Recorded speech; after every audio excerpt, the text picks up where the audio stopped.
Hi, my name is Taylor Chang, the Doris Duke Theatre Manager, and welcome to the 7th Annual Honolulu Surf Film Festival. Hello, my name's Abby Algar. I'm the film curator at the Honolulu Museum of Art, and I really want to thank the presenting sponsor of the Honolulu Surf Film Festival, Nordstrom. Thank you so much for supporting the festival again this year. It's awesome.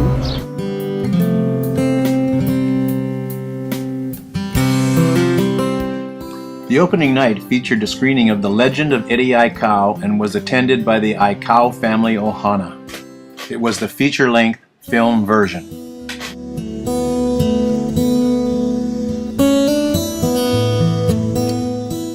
I asked Saul to tell us about their first surfing experiences. Our very first surfboard was Clyde, myself, and Eddie went to at the time it was called the Steamboats.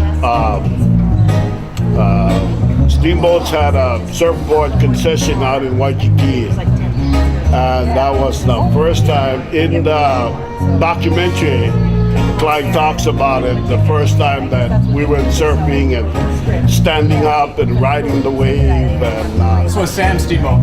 Sam Steamboats, and they had a surfboard rental in Waikiki. And that's where Clyde, myself, I think Gerald and Eddie, we all went over there, rented our first boards and started surfing. But that's what I remember of our first time getting a board and surfing. Okay, say aloha. Aloha. Okay, thanks.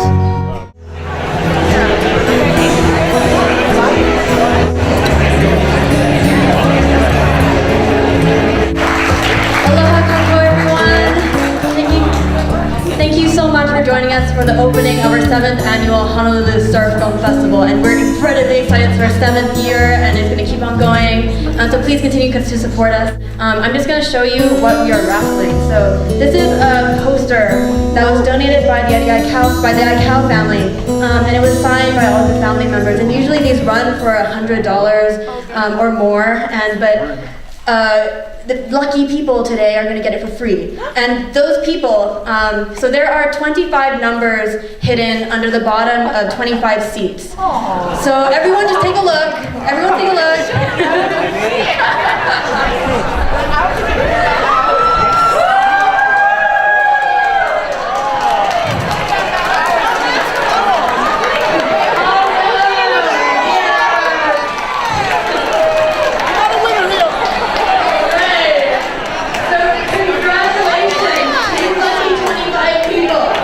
Given to one special person, and that person, if you look underneath their seat, there's 3 stars, like a triple star. Yes! Back there in the back.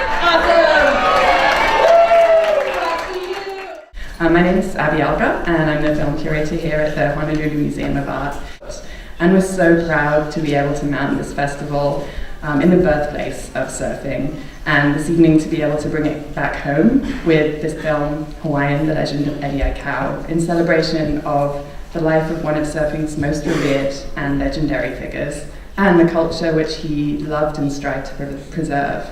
We're honoured this evening to be joined by several of Eddie Aikau's family members, including his sister, Myra Aikau, and brothers, Clyde and Solomon Aikau. And I would just like to thank them and the Eddie Aikau Foundation for being here with us this evening and for sharing their brother's remarkable story with the whole world. Thank you so much.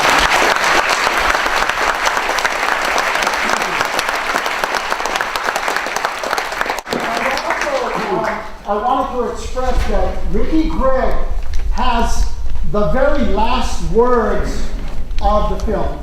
Wow.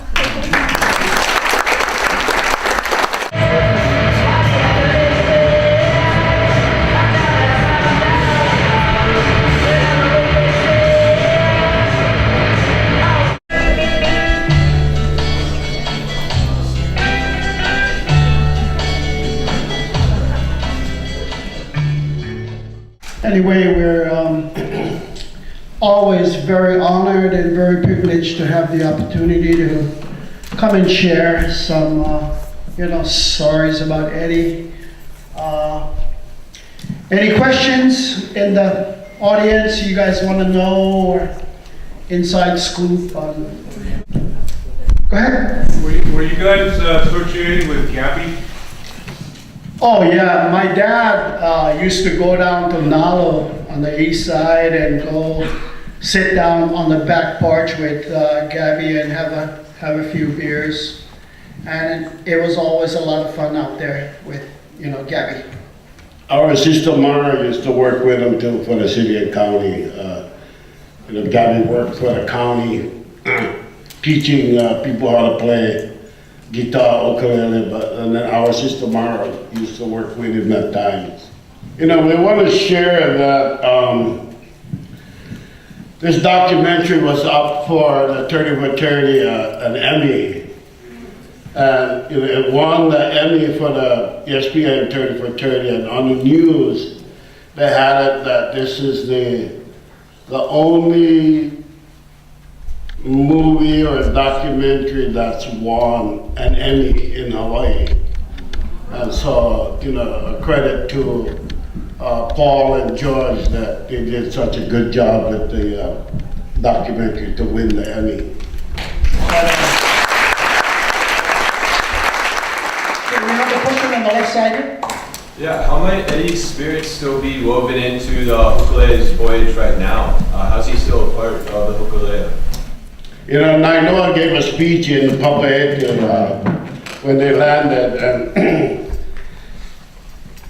in this theater full of people like we have tonight, and he had this big picture of Eddie on this screen as Nainoa was speaking to the people.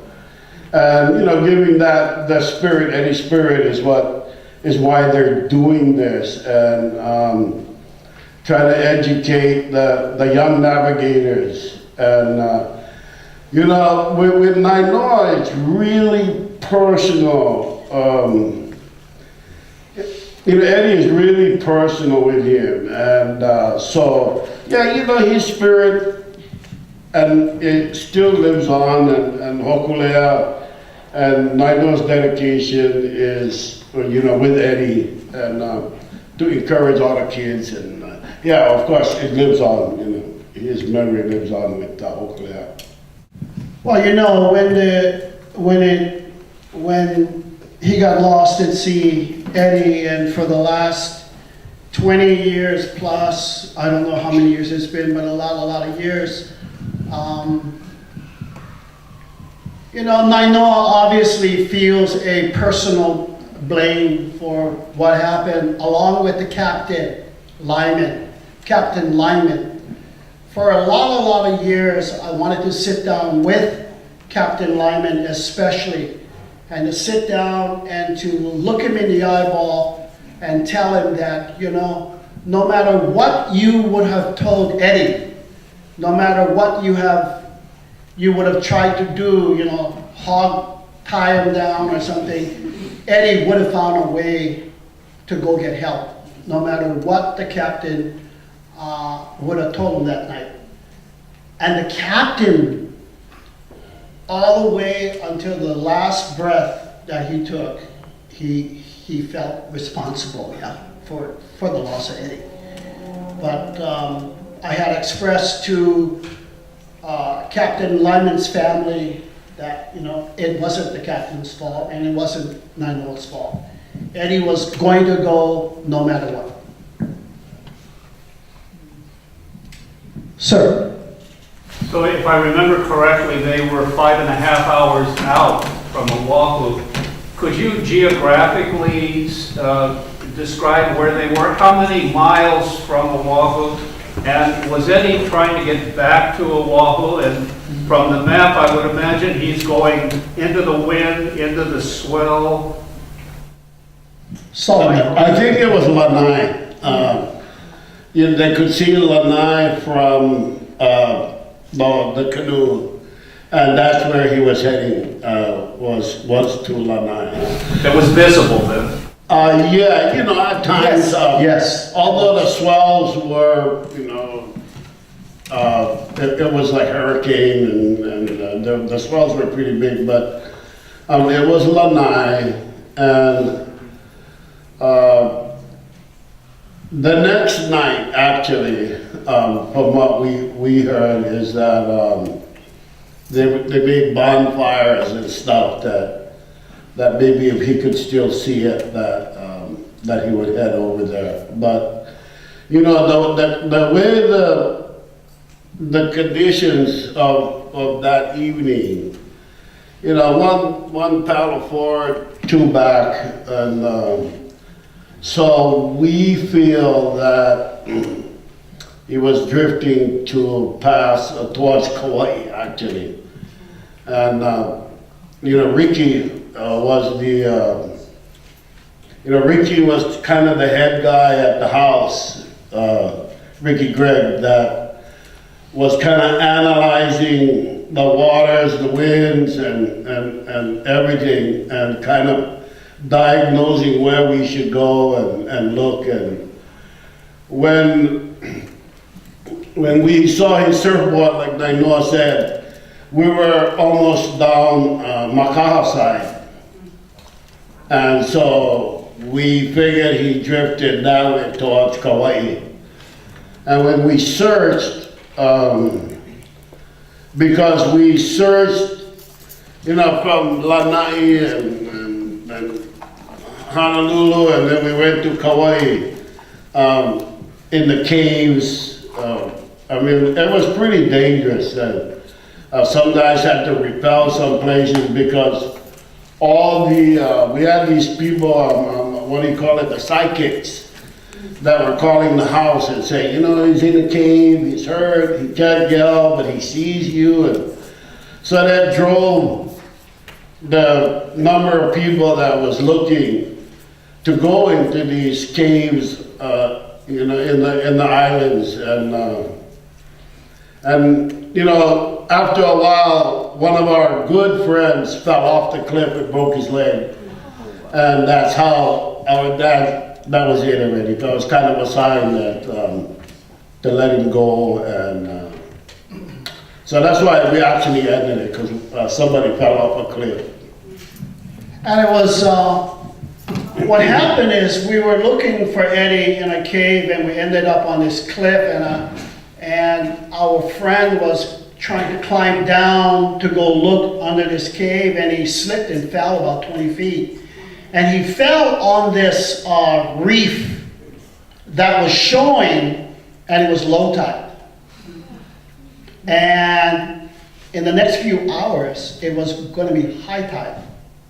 And we was in the boonies down by Honolulu somewhere, and we had to run for help from, you know, because we didn't have the proper equipment to bring him back up, because he was a big guy, like, you know, he was like about 290 pounds. So it was a real drastic situation. And like Solomon said, that was the end of the, you know, search for Eddie at that time. Any other questions? Way back. There was the one surfboard on Hokulea, that was Eddie's board, wasn't it? Yeah, that was the board he had, and I was on the same helicopter with Nainoa, and it was just as Nainoa said. We saw it, and at the time, hopefully the radar or something would pick us up, and like Nainoa said, when we went down, it was gone. We couldn't see it anymore. But yeah, that was the board Eddie took. No, and something else we need to understand, that night when the Hokulea turned over, the swells were pushing 15 feet to even 20 feet. But the major problem was, unlike surfing the North Shore, Waimea Bay, you know where the waves are coming from. In the Molokai Channel, these waves are coming from all 4 different angles, hitting you. So, you know, even so, Eddie was one of the great guys in the water and stuff, you know. It was a pretty tough situation from the beginning. But, you know, Eddie had to go, he had to try. Any other questions? Anybody? Yes, ma'am. What's your favorite memory of Eddie? Oh, you know, for us, growing up is a good memory. What's our favorite memory of Eddie? You know, when we were kids, you know, we had so much fun just growing up, and you know, I mean, there's many. Well, you know, Eddie was like, even from a young age on Maui, he was always like the guy that ran the fastest, the guy that you couldn't catch, the guy that could play music better than everybody else, you know, and I guess the guy with the, you know, big body. You could say the memory is that he was the winner and we always lost. But you know, we used to play Chase Master in trees, and we used to jump from branch to branch and try to catch each other. And of course, Eddie was the last one to be caught. I'm just wondering if you guys know maybe like what motivated him to try to make peace with the Australian surfers. Well, you know, that's just the kind of guy he was, right? I mean, he was, you know, he like protected the North Shore, and this was happening on the North Shore, and you know, Eddie was that kind of guy, bro. You know, he saved, you know, everybody, like he said, the same guy 3 times, right? And then, you know, he'd still laugh and play with the guy, but you know what, that was just something, I guess, that he knew that he was the only guy, like they said, that the guys would listen to, so. You know, and the years that we used to work at the Bay, and again, Eddie was the first lifeguard in '67, and then I joined him in '69, all the way up to '78. And again, this was 10 years. And in 10 years, you know, saving literally thousands of lives. We had no jet skis. We had no speedboat, no Zodiac, no helicopter. The Sunset Higher Station guys would come down and help us out, but they would show up in their clothes that they would do, you know, the fires. So me and Eddie would have to save lives with just our fins and surfboards. So never lost one person in 10 years, so we're stoked on that for sure. Sir? The segment about South Africa, weren't the organizers aware of the ramifications of what could happen to him down there? I mean, it seemed like everybody was thinking. Like they were showing on a video, Sean Thompson's dad was like the top guy there operating the surfing event. And, you know, like Sean said, he went to go see the dad and, you know, oh, Dad, we have a big problem, but I don't know what happened after that. But, yeah, it was a... Well, lucky for him that the Holmes family took him in, and you know, I don't know if, you know, some of you know Jody, but Jody is the daughter of the parents that took Eddie in, and Jody is she works for Quicksilver. She's a stand-up person on the North Shore, and you know, praise the Lord that they took him in, and then he came home. Anyway, the Holmes family took him in South Africa and took care of him. Took care of him royally. So when the Australian family was passing through Hawaii to go back to Australia, they came to stay with us in our graveyard. And they stayed with us for about 2 years. Yeah, they actually stayed with us for 2 years.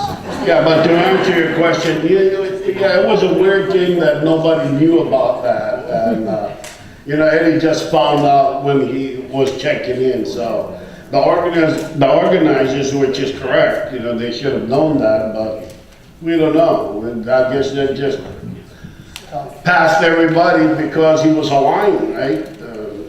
Instead of African looking guys, you know, he was Hawaiian, so I don't know. They should have, I guess, looked into that better. But you know what? He was okay, and he came home. So. Is the graveyard house still there? Yeah, our house. Well, you know, the original house, no, but we still live down there. Our sister lives there. Our sister Mara has the house, and that's kind of the center of, you know, our functions. And but yes, we still live down there. Almost 50 years. Almost 50 years, I think, we're down there. Yes, ma'am. Do you think, or did Eddie or the rest of the family still maintain a connection with your birthplace in Maui? And also, did Eddie ever surf any lakes there with Jaws? What's that? I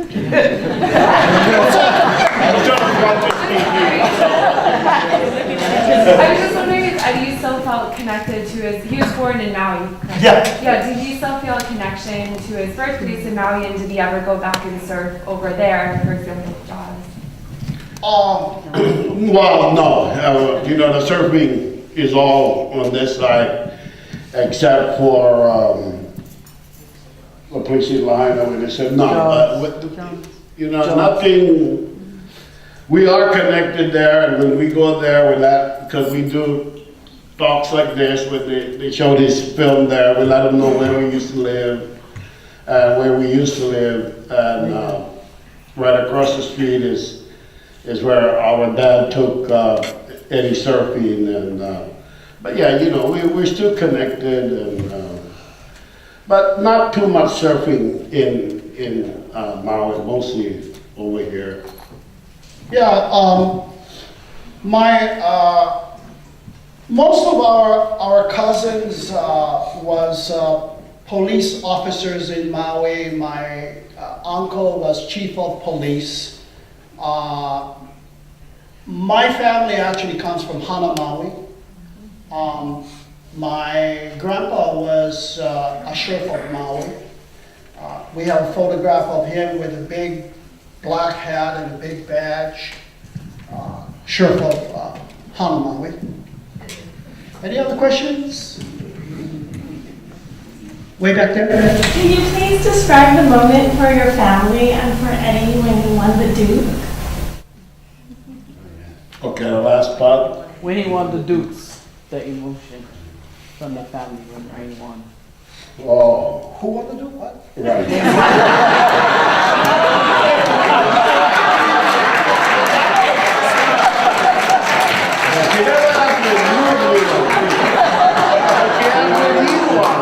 When Ryan won.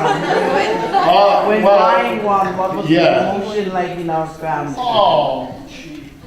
No, we were all happy for him. We were all happy for him because he tried, like, you know, like the movie shows. He tried a long time, and he finally won. And you know, we were all stoked that he won. And But you know, the thing is that Eddie wanted to win the Duke Kanamoko event when the Duke was still alive. Is what he wanted to do.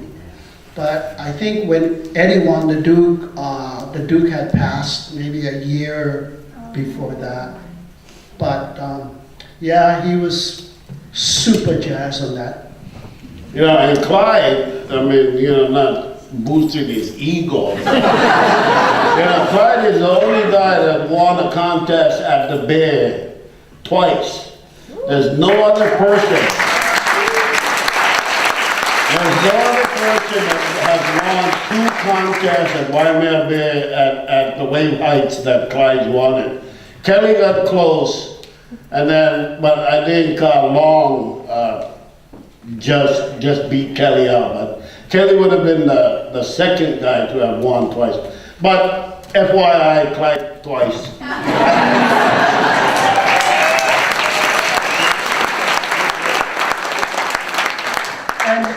And you know, I want to express also that 1967, November 19th, Wednesday, Stuart Coleman gives me another day, but I'm going to stay with my Wednesday, November 19th, 1967.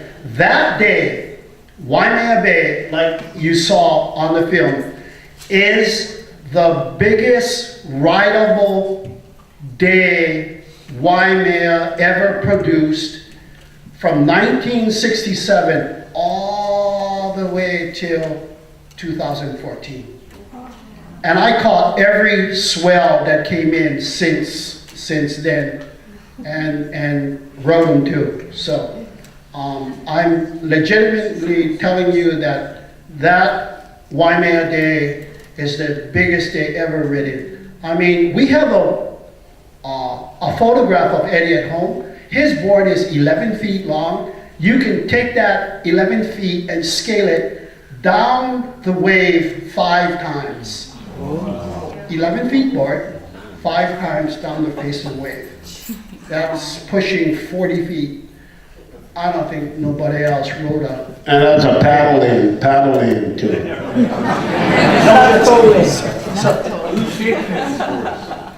You know what's so funny about that? Okay, the question is, who shaped Eddie's red 11-foot Hobie sticker red gun?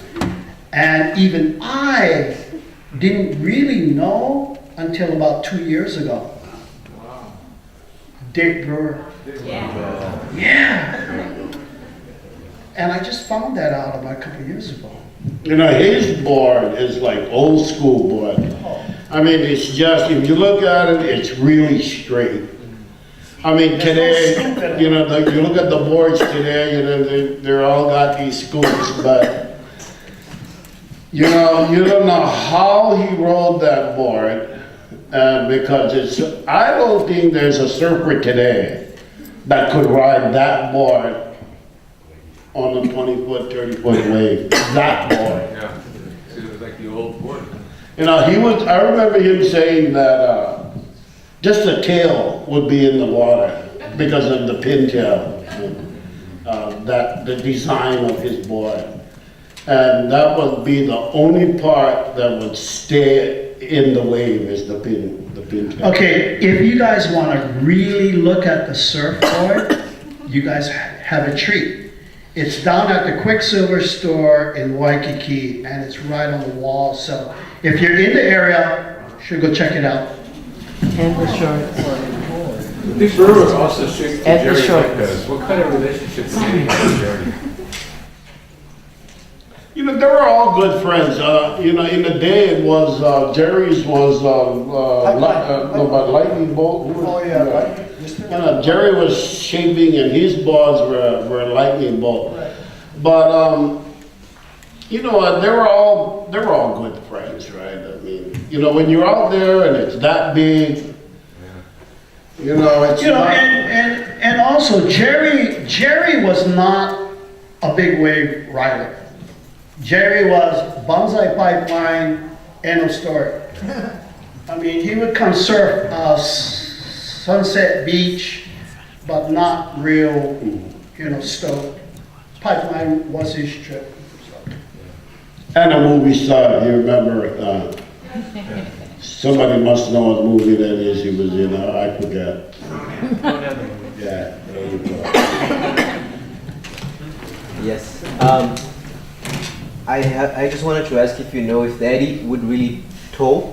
I mean, if you'd be into the jet ski kind of going ways, or not really, like he would just be kind of against the whole idea of having a jet ski pulling you into the wave.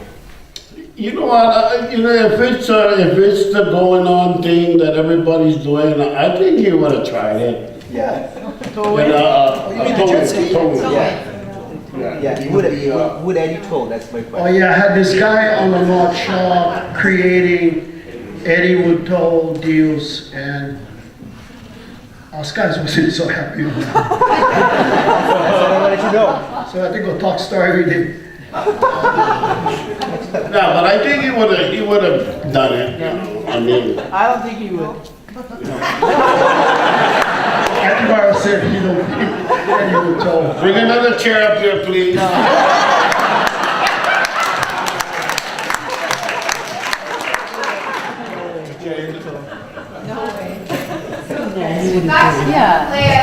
How do you think that that's Eddie what I would would imagine. felt about the worldwide voyage and its importance to Hawaiian culture specifically? Well, I think he would be one of the guys that want to be on that boat every minute of every hour.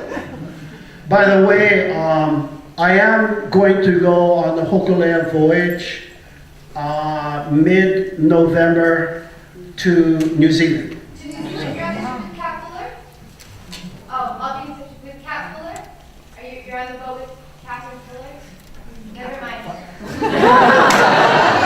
You're on the boat with Captain Fuller. Awesome. Telling you. You don't know yet who's on the crew. What's that? I'm sorry. She wants to know if you're going to be with Captain Fuller on that crew. I will do what on him? On the boat. You know what? He don't know. That's true. That's true.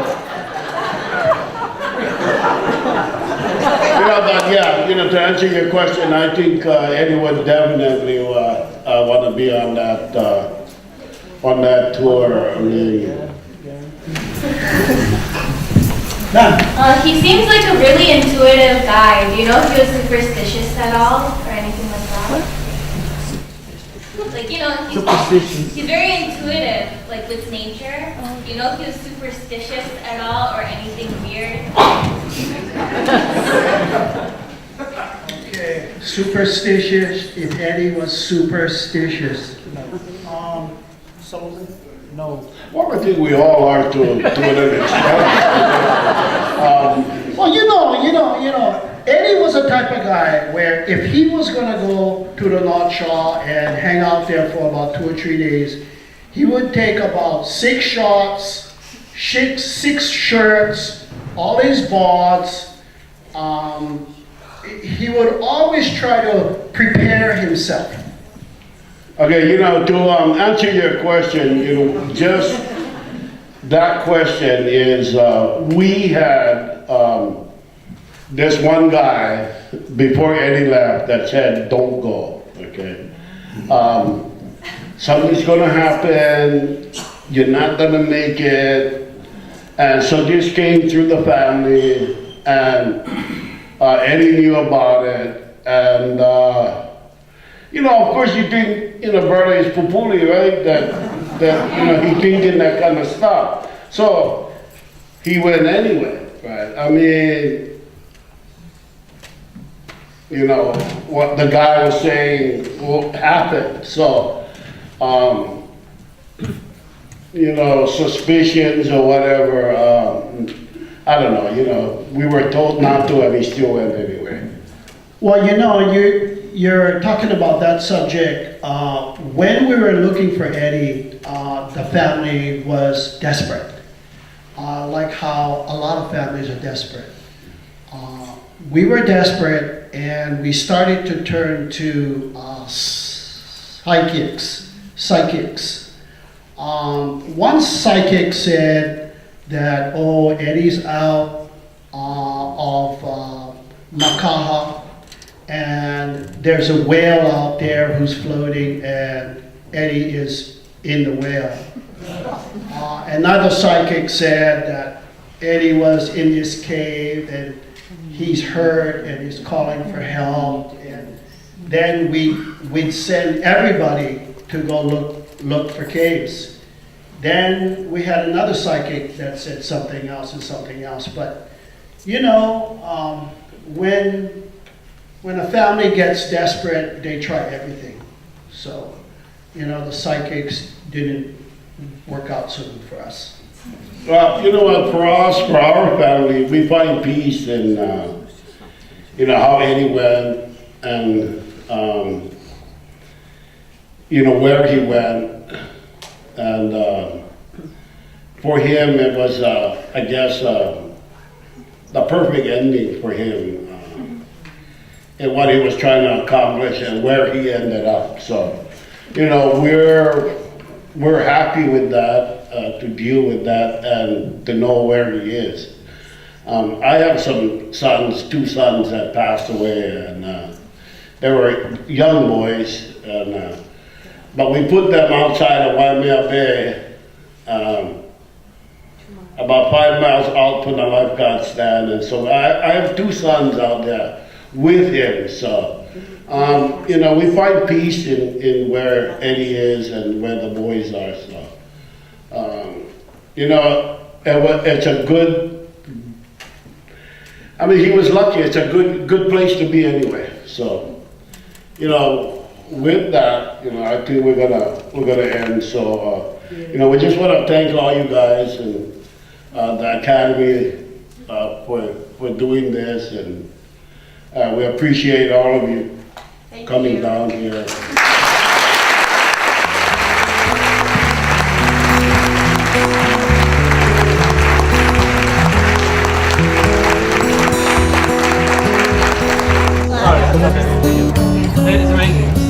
Good, my brother. Thank you.